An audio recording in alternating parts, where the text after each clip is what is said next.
Hi, sixth graders. Just a quick MATHia tutorial as it is something that is taken for a grade and something that we also want to make sure they were emphasizing so we can hold the belt.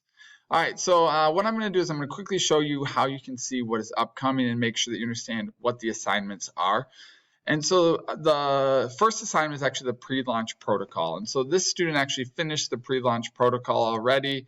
And you can see right here, it's right here, pre-launch protocol, 1 of 1 workspace complete. You could choose to review should you want to review. So what we actually need to do is we're going to actually click into this white box where it will open up what is upcoming.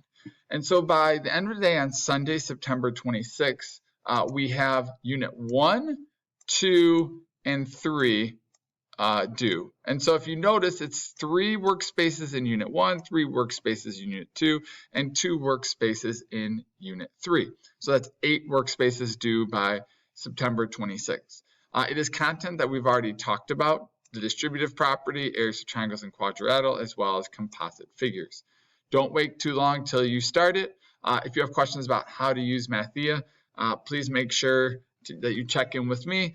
Similarly, I'm going to post on Google Classroom how to get to MATHia, but essentially you always do it the same way. You have to go to Backpack, Educational Apps, Carnegie Learning, and then you have your access to MATHia.